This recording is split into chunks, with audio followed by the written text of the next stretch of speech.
Power to the Princess, the Goose Girl. There once lived a queen who had been a widow for many years. Her late husband, the king, had been gifted a musician and started a summer camp for kids interested in the performing arts. The king and queen had a daughter, Princess Liesel. When she was old enough, she was enrolled at the summer camp to follow in the footsteps of her father and study music. The only problem was, Liesel could barely carry a tune.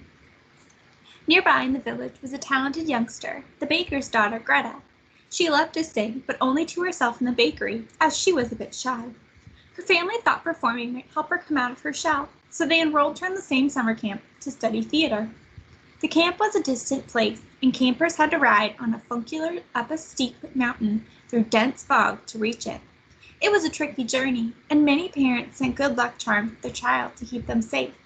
The queen sent Princess Liesel with a special handkerchief embroidered with 3 red hearts to bring her good luck. Each camper also brought a horse for the journey. Greta had a pony named Gustav. The princess, on the other hand, had a horse named Falada. And being a royal steed, Falada possessed a special gift. He could speak. Princess Liesel and Greta were both on the same mountain funicular and nervously made their way to the carriage. They tucked their horses in the back and sat together in the front. After they had ridden for a while, tears began to fall from Greta's eyes. "Are you okay?" asked Princess Liesel. "I'm scared," Greta gulped. "I'm not ready for camp. I have such stage fright."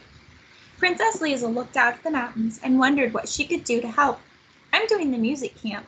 I think it's kind of different, though. Since I sing like a seal, they may just hide me in a choir," she said. "I can see how performing on your own might seem scary at first, but it could be fun in the end. Maybe you could just imagine yourself being good at it, kind of fake it till you make it." "I don't think I could do that," Greta sniffled. "If I can't convince myself, how am I going to convince an audience? I should just go home." "You could take my place. Almost anyone would be better at music than me," joked Liesel. She took out her special handkerchief and offered it to Greta, who dried her tears as they continued up the mountain. "Are you serious?" Greta asked cautiously as she blew her nose. "Well, how are you at music?" Liesel ventured. "I'm okay," admitted Greta. "I sing a little in the bakery back home." As the funicular approached the top of the mountain, the fog melted away and a beautiful camp was revealed. "Let's do it. I've always wanted to try theater," Liesel proposed. When Liesel disembarked and went to mount her horse, the one that was named Falada, Greta stopped her. "Wait, if I'm to be you, I should take your horse and you should take mine, Gustav." "Oh, right, good catch," Liesel said with a grin. They switched jackets too. Liesel wore Greta's anorak, which smelled of yeasted dough and desserts, and Greta took Liesel's golden cape with her family crest on it. "Who are you?" came a voice from the horse Greta sat on. "Oh my goodness, you talk!" cried Greta, nearly slipping from Falada's saddle. "Why, of course I talk. I'm royalty. I don't know who you are, though. My owner is Princess Liesel." Falada shook his glorious mane. "I'm Greta. Liesel was kind enough to switch places with me because I'm so afraid to go on stage," Greta explained. "You won't spoil our plan, will you?" "I'm here for the royal treatment. You'll have to straighten up a bit and ride in there with your head held high and not be slighted by my regal rights," Falada grumped. And so Greta straightened her posture, took a deep breath, and rode into camp. Upon arrival, there was great celebrating of the campers. There were name games, bunk assignments, and a big bonfire to make the first night special. The 2 girls scarcely crossed paths. Liesel was led straight to the amphitheater and Greta to the music room. The swapping worked just fine that first day. Greta felt less nervous and Liesel was downright bubbly about theater, but it wasn't without its glitches. Greta kept forgetting to answer to her borrowed name. "Liesel! Liesel! Princess!" her counselor asked as she stood idle beside her, and it took time for Greta to get used to everyone smiling at her, curtsying, and giving her knowing looks. Liesel, on the other hand, noticed that no one treated her as royalty. She was the same as everyone else. She found it a great relief. One new thing for Liesel was farm work. Greta had signed up for a job to help pay for camp and had been paired with a work buddy named Conrad. Together, they were expected to tend to the geese that were part of the camp's farm.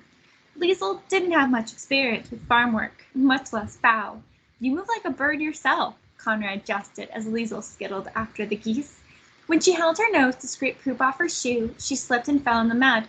Steady there, Conrad said, with brows raised and an outstretched hand. Early one morning, when Princess Liesel and Conrad drove the flock out to the pasture, Falada was out grazing in it. Seeing Princess Liesel looking after the geese, he kicked the dirt with his hoofs and hissed, "Princess!" "Did you say something?" Conrad asked, hearing the voice. The princess gave Falada a warning look, but he replied, "Alas, young queen, passing by, is if this your father knew, he'd not be delighted for you." "Was that you?" asked Conrad, looking around for the source of the voice. "Oh, why, it's just me pretending to be the horse, of course." Liesel tried to turn her panic into a joke. The two drove the geese into the field and stopped to rest on a log. Liesel took the break to braid her hair. "Your hair looks so fancy. Could you do mine that way too?" Conrad asked. "I only wear this tired bun." Liesel positioned herself above his head, but at just that moment, Falada rode by and opened his big, grumpy mouth. "Blow, blow, blow, wind, blow! Take Conrad's hair and tie it up so." After his words, a strong wind came up and blew Conrad's hair into a braid. "How'd you do that?" Conrad jumped to his feet and marveled. Liesel was speechless. "You have to use that funny voice in our acting class this afternoon. You're a natural with voices." Liesel gulped. It seemed she would have to come up with some fancy impressions, or she and Greta's secret swap would be discovered. Later on at the music gazebo, it was time for the real Greta's first singing lesson. She was so nervous she could scarcely get off a note. Behind her, a couple of campers were talking about a girl who does a horse impression. "It's amazing, she brays and stamps her feet and everything," one kid said to another. "I hear she might even have magical powers," the other kid added. They erupted with giggles. The giggles were contagious, and Greta giggled too, which helped her to relax. Greta went on to have a great first lesson, singing louder and prouder than she knew she could. And as weeks passed, both friends improved and grew in their craft. As camp neared its end, the cast was announced for the final showcase. Liesel was cast as the lead in a production about a singing unicorn. Since her singing voice wasn't her greatest asset, a vocalist was paired with her for the songs. Much to her surprise, Greta was cast as the singing voice of Liesel's unicorn. It was nearly a perfect fit except for one thing. This was the performance for the parents, and that included the queen, who expected to see Princess Liesel in the orchestra, and the baker, who expected to see Greta on stage as an actor. The two girls should have been elated, but instead they were petrified, worried their swap was for nothing. That night they met in the goose field, in the shadow of grouchy Falada, who sulked nearby. "Everyone will discover our secret swap," fretted Greta. "Our parents will be so disappointed," lamented Liesel. "I'll disgrace my father's legacy." A tear rolled down her face. "I'm sorry, this is all my fault," sighed Greta. From her pocket, she drew the handkerchief with 3 hearts Liesel had offered her when she was sad. Liesel was comforted by the sight of the handkerchief with the hearts. She dried her eyes. "I think it was worth it. I love the stage. I've been coming up with so many funny voices and impressions. I had to, or Falada would have spoiled our secret. My singing has been going really well," Greta pepped up. The two of them were quiet, pondering their new talents until Falada's snort broke silence. He quietly snuck up and was moved by what he'd heard. "Blow, blow, blow, wind, blow," he said. "Take our troubles and fix it so our unicorn can star in the show." Once again, the wind swept up, just as it had with Conrad's hair, but this time it swept Falada's saddle blanket up and over the girls' heads. The wind lifted them gently from the ground and magically landed them on their feet, side by side beneath the blanket. "What was that?" asked the shocked Greta. "I don't know. It sometimes happens when Falada talks," Liesel confessed. The horse brayed. "Meet your new costume for the showcase." "Only if we're playing 2 potatoes in a sack," Liesel observed. "No, I get it," Greta exclaimed. "We'd share 2 parts of the same costume." "Oh, I see. It could be right beside you doing my funny voice, and you could sing. Falada, you're the best." Liesel hugged her horse. On the day of the performance, the camp was abuzz, and Liesel and Greta were positively giddy. Throughout the show, the two friends moved as one beneath the horse costume. Greta sang beautifully, and Liesel brought the characters to life with her funny voices. At the final bow, the two flung their costume up over their heads, and the audience erupted with cheers. The queen's jaw dropped as Liesel was revealed as the unicorn voice. The baker nearly fell out of her chair as discovering Greta was the beautiful singing voice. Everyone celebrated with the picnic, and the girls visited with their families. "Who knew you were an actress?" the queen exclaimed. "Your father would be so proud." You're not mad? Liesl asked. Oh, never as long as you're happy, the queen said. Greta, it was a delight to hear you sing in public. I'm so proud of you, the baker beamed. Greta grinned. And from that day forward, the two friends shared many summers together at camp, together with their friends, including Conrad.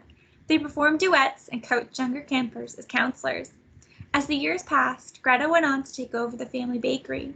When summer came, she closed it for the season to run the summer camp. As camp director, she instituted a special week called Switcheroo, dedicated to campers finding a friend to switch spots with to see where their talents take them. And of course, Greta started each day with a song. Liesl went on to become an award-winning actress known for her comedy. She held the record for a number of sold-out performances in Fairyland. Her fans called her the Princess of Wits, and she drew huge crowds wherever the wind would take her. She lifted spirits, made people laugh, and often performed along her silly horse, Falada.